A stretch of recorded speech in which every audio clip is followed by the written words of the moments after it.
News at ಸಿಎನ್ಹಳ್ಳಿ. ಚಿಕ್ಕನಾಯಕನಹಳ್ಳಿಯ ವಾರ್ತೆಗಳಿಗೆ ಸ್ವಾಗತ. ಓದುತ್ತಿರುವವರು CP Nandish Batleri. ಚಿಕ್ಕನಾಯಕನಹಳ್ಳಿಯಲ್ಲಿ ದಿನಾಂಕ 30/3/2025 ಭಾನುವಾರ ಯುಗಾದಿ ಹಬ್ಬದ ಪ್ರಯುಕ್ತ ಹಳೆಯೂರು ಶ್ರೀ ಆಂಜನೇಯ ಸ್ವಾಮಿ ದೇವಸ್ಥಾನದಲ್ಲಿ ಪಂಚಾಂಗ ಶ್ರವಣ ಕಾರ್ಯಕ್ರಮವನ್ನು ಏರ್ಪಡಿಸಲಾಯಿತು. ಈ ಸಂದರ್ಭದಲ್ಲಿ ಚಿಕ್ಕನಾಯಕನಹಳ್ಳಿಯ ಶ್ರೀ ರಾಮಕೃಷ್ಣ ಜೋಯಿಸ್ರವರು ಪಂಚಾಂಗವನ್ನು ಪಠನ ಮಾಡಿದರು.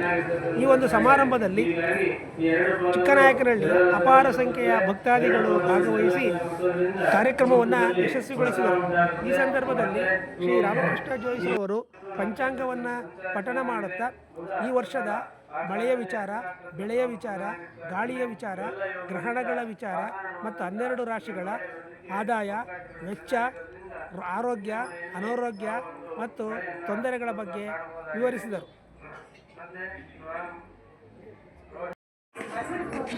27/4/2025 ಪ್ರಾರಂಭವಾಗಿ 8/6/25 ಈ ಮಳೆ ರೋಹಿಣಿ ಮಳೆ ನಡೆಯುತ್ತೆ.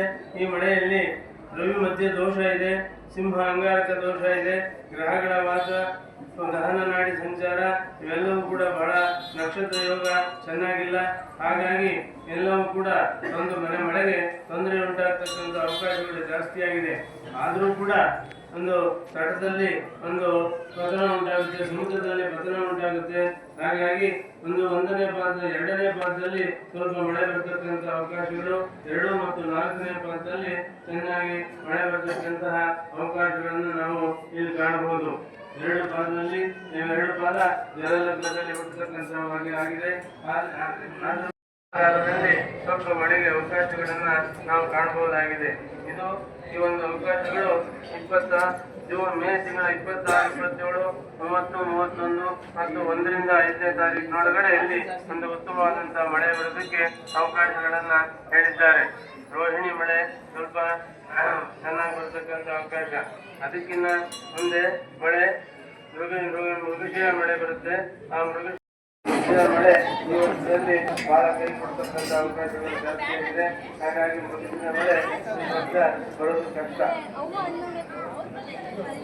ಆಮೇಲೆ ಆರ್ದ್ರ ಮಳೆ, ಇದು ರಾತ್ರಿ ಈ ದಿವಸ 22ನೇ ತಾರೀಕು 6ನೇ ತಿಂಗಳಲ್ಲಿ ಹುಟ್ಟುತ್ತೆ. 5/7 ಮಳೆ ನಡೆಯುತ್ತೆ. 13/9/25 ನಡೆಯುತ್ತೆ. ಇದು 1ನೇ ಪಾದ 31ನೇ ತಾರೀಕು ಭಾನುವಾರ ದಿವಸ ಹುಟ್ಟುತ್ತೆ. 2ನೇ ಪಾದ 3ನೇ ತಾರೀಕು, 3ನೇ ಪಾದ 7ನೇ ತಾರೀಕು, 4ನೇ ಪಾದ 10ನೇ ತಾರೀಕು ನಡೆಯುತ್ತೆ. ಇದರಲ್ಲಿ ಮತ್ತೆ 1ನೇ ಪಾದ ಚೆನ್ನಾಗಿಲ್ಲ. ಇನ್ನು 3 ಪಾದಗಳು ಕೂಡ ಬಹಳ ಚೆನ್ನಾಗಿದೆ.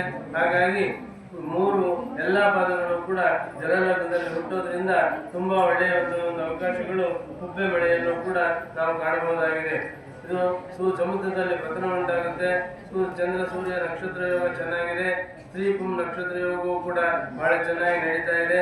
ಗ್ರಹಗಳ ಜಲಾಮೃತ ಸೌಮ್ಯ ನಾಡಿ ಸಂಚಾರ ತುಂಬಾ ಚೆನ್ನಾಗಿರೋದ್ರಿಂದ ಈ ಒಂದು ಮಕೆ ಮಳೆಯಲ್ಲೂ ಕೂಡ, ಕುಬ್ಬೆ ಮಳೆಯಲ್ಲೂ ಕೂಡ ನಾವು ಮಳೆಯನ್ನು ಚೆನ್ನಾಗಿ ನೋಡಬಹುದಾಗಿದೆ. ಆ ಕಾಲದಲ್ಲಿ ಮಳೆಗೆ ಅವಕಾಶಗಳು ತುಂಬಾ ಇರೋದ್ರಿಂದ ಆವಾಗ ಮಳೆ ಮಕೆ ಮತ್ತು ಕುಬ್ಬೆ 2 ಮಳೆಗಳು ಬಹಳ ಚೆನ್ನಾಗಿರೋದ್ರಿಂದ ಆ ಕಾಲದಲ್ಲಿ ಕೆರೆಗೆ ನೀರು ಬಂದು ಕೆರೆ ತುಂಬಾ ಸಮೃದ್ಧಿ ಆಗ್ತಕ್ಕಂಥ ಅವಕಾಶಗಳನ್ನ ನಾವು ಕಾಣಬಹುದಾಗಿದೆ. ಮಗೆ ಮಳೆ ಮತ್ತು ಕುಬ್ಬೆ ಮಳೆ ಬಹಳ ಚೆನ್ನಾಗಿದೆ. ಮತ್ತೆ ಉತ್ತರೆ ಮಳೆ, ಇದು 13/9/25ರಿಂದ 27/9/26 ನಡೆಯುತ್ತೆ. ಇದರಲ್ಲಿ ಇವು ಕೂಡ ಉತ್ತರೆ ಮಳೆಯೂ ಕೂಡ ಪೂರ್ಣ ಜಲಲಗ್ನದಲ್ಲಿ ಹುಟ್ಟುತ್ತೆ. ಇದು ಪೂರ್ಣ ಜಲಲಗ್ನದಲ್ಲಿ ಹುಟ್ಟೋದ್ರಿಂದ ಅದು ಸಮುದ್ರದಲ್ಲಿ ಪತನ ಉಂಟಾಗುತ್ತೆ.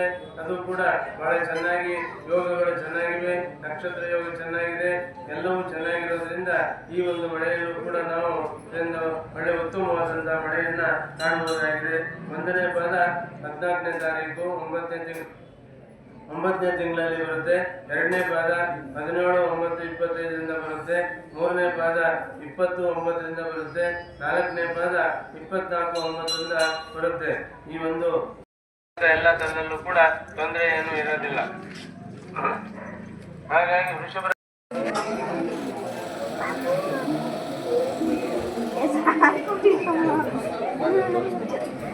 ಇದೆ, ವ್ಯಯ ಖರ್ಚು 5 ಇದೆ. ಅಂದ್ರೆ ವೃಷಭ ರಾಶಿಯವರು ಮತ್ತೆ ತುಲಾ ರಾಶಿಯವರು ಇಬ್ಬರಿಗೂ ಕೂಡ 11 ಆದಾಯ ಇದೆ, ವ್ಯಯ ಕಡಿಮೆ.